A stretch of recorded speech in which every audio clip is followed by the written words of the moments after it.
Well, tonight is Sunday, about 9:45 to 10. I expect SkyDark to be in another 15 minutes. So we're going to start by baselining with Messier 57.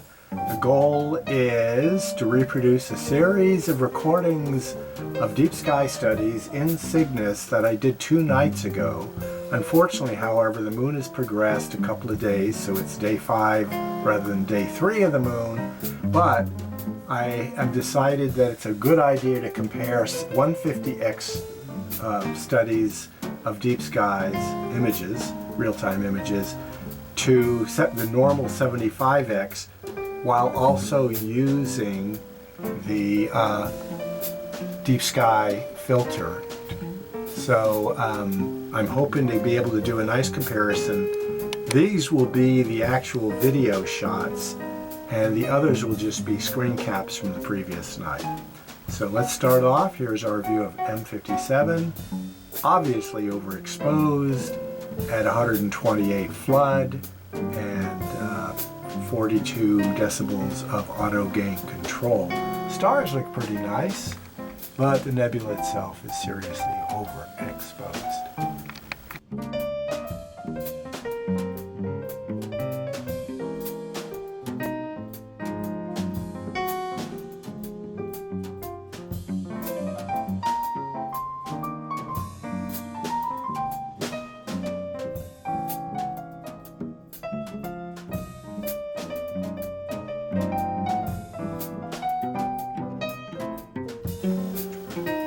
Both M57 and M56, which happens to be what we're looking at here, a globular cluster, are denizens of Lyra.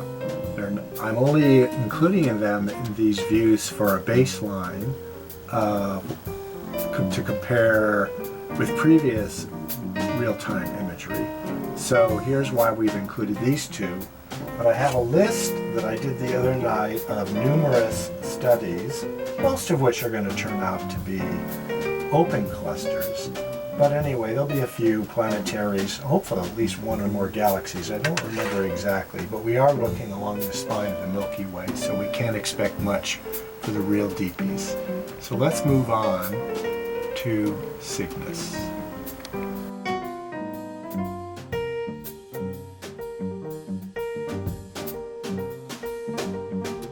This is NGC 6826. It is, according to Astro Geekjoy Deep Sky Atlas, a 6-inch study at magnitude 8.8. It's as bright as the ring, but it's less than half the size, 27 by 24 arc seconds. The central star is magnitude 10.7. It's 5,200 light years distant, and it's about as far north as we're going to get, 50.5 degrees, and there may be a slight blockage of the objective lens, but the stellar field around it is quite nice, and of course the planetary itself is overbright at 128 flood.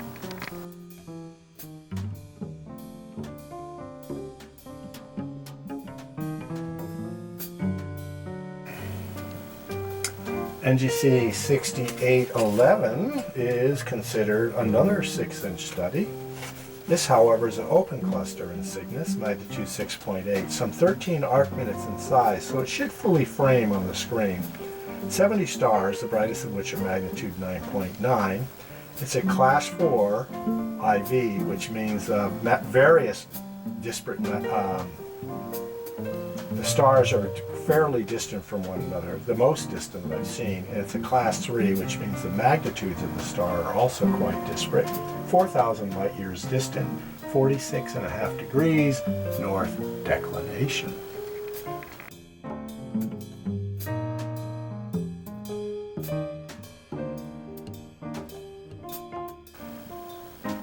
Residual trail of a satellite passage on the screen. NGC 6819 is another open cluster in Cygnus, magnitude 7.35 arc minutes in size. Brightest stars are magnitude 11.5. It is a fairly packed class, Roman numeral 1, and with stars of similar magnitude 1, 7,700 light years distant. And this one is considered to be a nice 5-inch view through a 5-inch telescope. on an optimal aperture night, which is 5.5 magnitude. Star is visible in the locality of the cluster itself.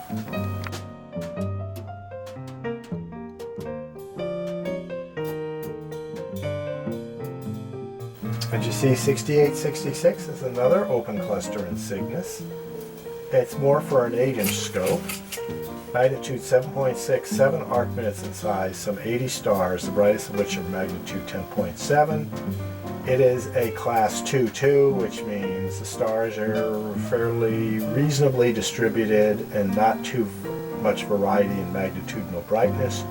4,700 light years distant, and it's at 44 degrees northern declination, a very populated area of stars on the screen, as you can see.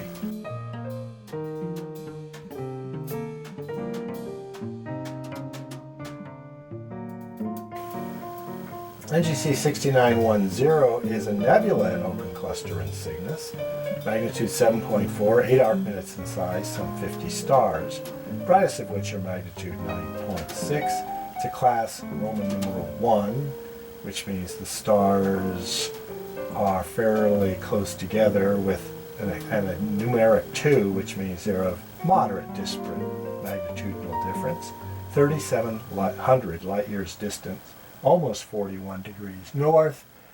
There was no sign of the nebulosity the other night at 150x, and using twice the magnification usually means you lose about a magnitude and a half in reach, although you get larger image scale. So that's our view of NGC 6910.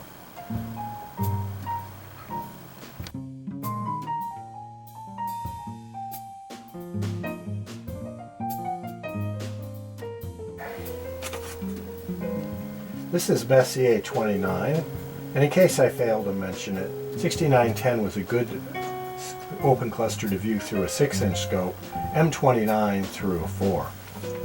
This is an open cluster in Cygnus, magnitude 6.6, smallish, 7 arc minutes, 4,000 light years distant, 38.5 degrees northern declination, and there's your view. I'm hoping the nebula filter, the Lumicon deep sky filter I have now in the optical train, will help to eliminate some of the lunacy in the night sky. There are also some faintish clouds floating about, so we're not actually viewing under the optimal deep sky conditions at this point.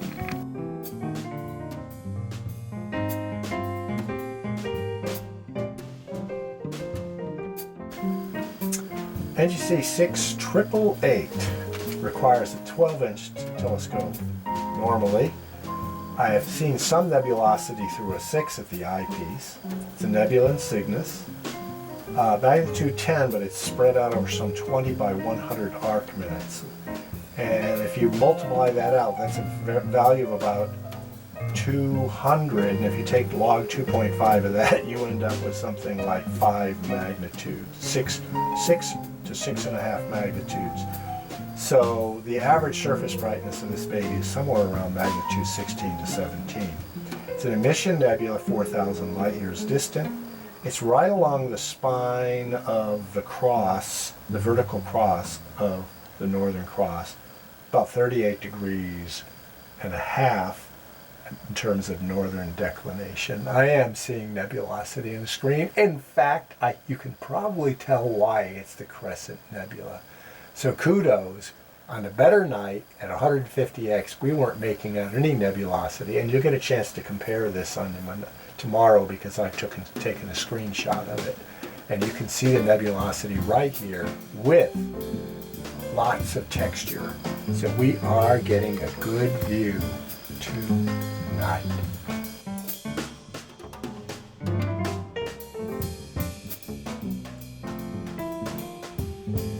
NGC 6871 is a nebula in open cluster, once again in Cygnus. Brightish, magnitude 5.2, 20 arc minutes in size, some 15 stars, not many. Brightest of magnitude 6.8. You can tell there's not many stars in an open cluster when the difference between the cluster as a whole and the brightest stars is as little as 1.5 magnitudes. It's a class 4-3, which means the stars are fairly widespread and of disparate magnitude, 5,100 light years distant and almost 36 degrees north. 6871 should give a nice view through a 4-inch refractor.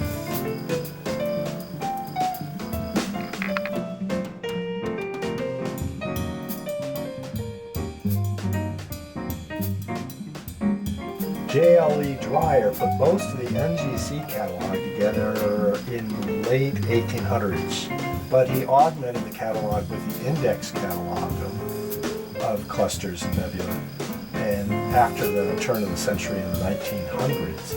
This is IC 4996. It's an open cluster in Cygnus. It's a class 2-3. As you know, a class 2 Roman numeral means the magnitude, their stars are a little more widely spaced, and the 3 means they're a little more disparate in magnitude, but there are some peculiarities with this. There's an MV equals 7.3 here. I'm not sure what that means, but let's just assume basically its estimated magnitude is 7.3. Oh, probably visual. Its diameter is 7 arc minutes. There's no idea what its brightest stars are, nor the number of stars. It's 37.5 degrees, northern declination. But it is fairly condensed there, as far as I can tell.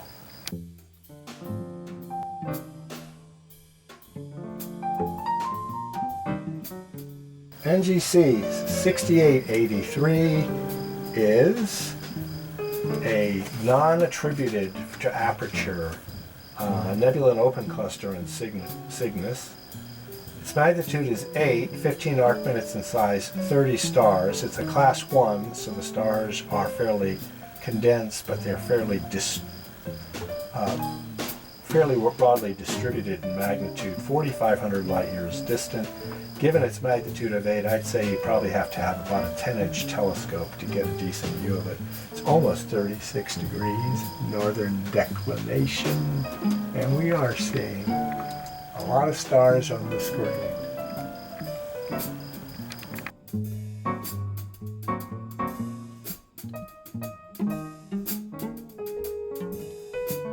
NGC 7027 is a bright planetary nebula.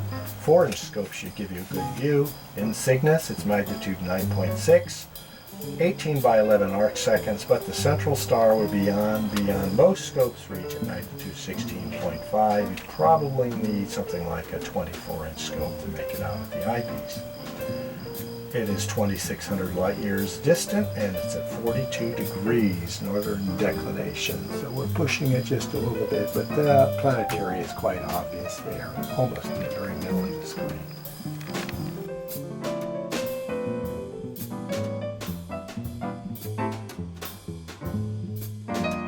NGC 7063 is an open cluster in Cygnus.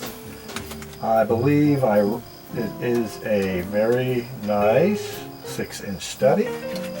Magnitude 7, 8 arc minutes in size. A mere 12 stars listed here. The brightest are magnitude 8.9, so yeah, there's probably not a lot of stars. They are broadly spaced, a class 3, and moderately disparate in magnitude, some 2,200 light years distant. 36.5 degrees north declination, and I am smelling my skunk friend again.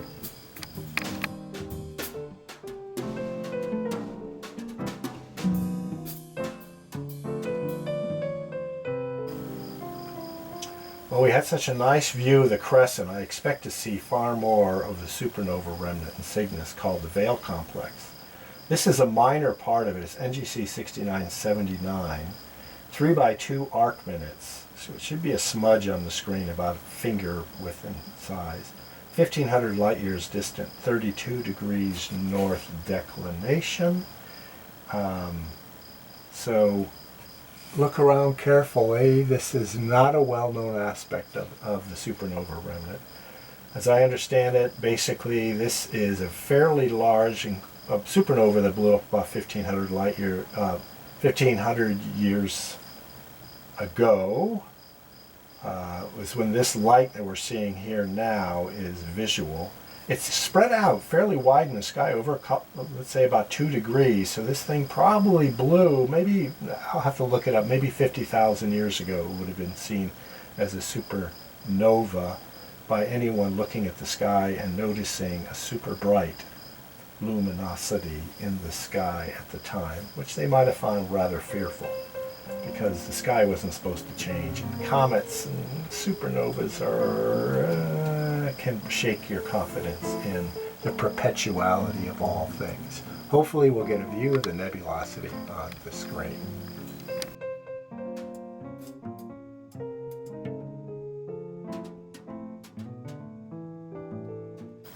Here we are seeing NGC 6992, part of that supernova remnant, in Cygnus. It's magnitude 7, but spread over quite a bit of sky. 60 by 8 arc minutes, which means its average surface brightness has got to be at least 8 magnitudes greater than magnitude 7. 1,500 light years distant, almost 32 degrees north. And we are seeing it, but I'm not seeing any color in it, unfortunately. And I did image it last year with color, so there's something definitely wrong with some setting or the software in the Rev2 imager, because I do have it set up for daylight mode, which is the only requirement for color as listed on mine. But there we go, we get a nice view of nebulosity.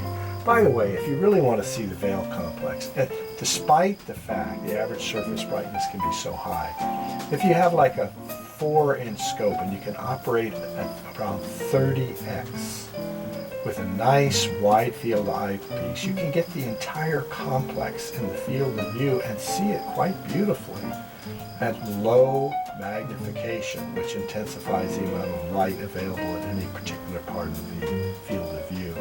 I really recommend a low power view on a really dark night with a 4-inch scope. You probably do want to add something like a Lumicon deep sky filter in order to enhance the contrast between background light and the nebulosity itself.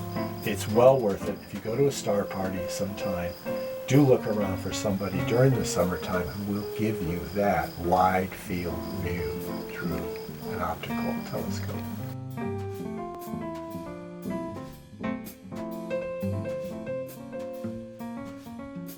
Okay, this is, I believe, the more western, 6960, more western component of the Veil complex. It incorporates a fairly bright foreground star, about magnitude 4.5. I think it's something like 56 Cygni, but I'd have to look that up.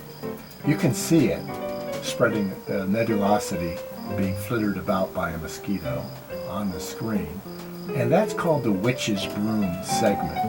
And it goes well outside the field of view because it's magnitude 7, 210 by 160 arc minutes in size, 1,500 light years distant. And it is almost 31 degrees north declination. But it is quite luminous. And all this remnant is basically being irradiated and ionized, which causes it to glow, although it's not listing it as an emission type nebula. The Veil complex is probably one of the premier things to look at if you can get a nice low power view through any kind of telescope during the summertime. And it's highly recommended that you go ahead and have a look at it. And it is quite a beautiful. I don't think I've ever seen it in color at the eyepiece, but I have seen it imaged in color right here using the Rev2 as mentioned previously.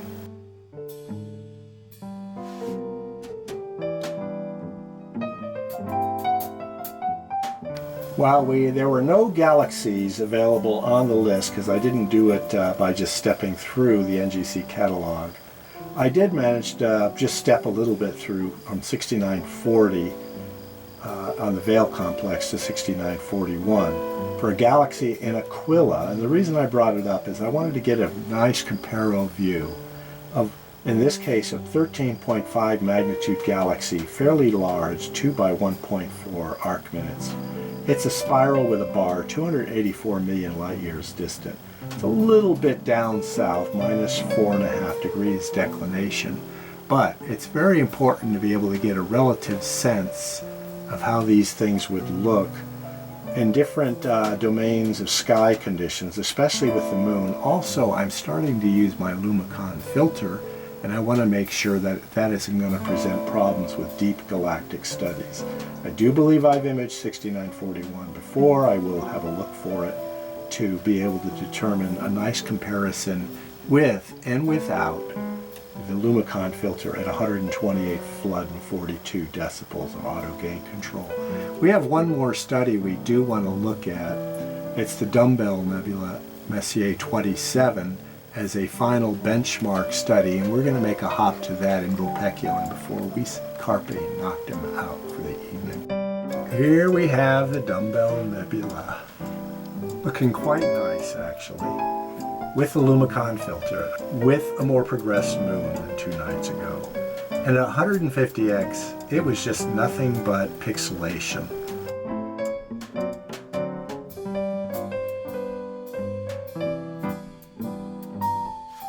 And so this is a far better view, which shows you the virtue of imaging, real-time imaging using the lower power settings, so you get a more condensed light. Real-time imaging doesn't seem to work the same way the eye would work. Sometimes you have to boost magnification to get a better view of something with the eye. But because of the limitations of the range of sensitivity of real-time imaging, magnification, you can get problems with pixelation, contrast, and low luminosity. Things can get brighter or dimmer than you might expect. So basically, this demonstrates to me, folks, the best views that you're going to get are at low power using the focal reducer, so that you can condense as much light as possible into a smaller region of space to get more definition. Texture might come out. If you had like a little potentiometer and you could just kind of like dial in the magnification, or if you're willing to spend a lot of time with settings, which means fumble fingering around with the actual image, with the imager itself, or using a remote control, you could probably really fine-tune the aesthetics to get the best view for any study possible. But that really isn't quite feasible in real time when dealing with real-time imaging. So this is a quite good, except for the lack of color, this is a very fine view of the Dumbbell Nebula. And we've seen other evidences of this evening with the Crescent 6888 and the supernova remnant of the Veil complex. I am very pleased with the outcome tonight.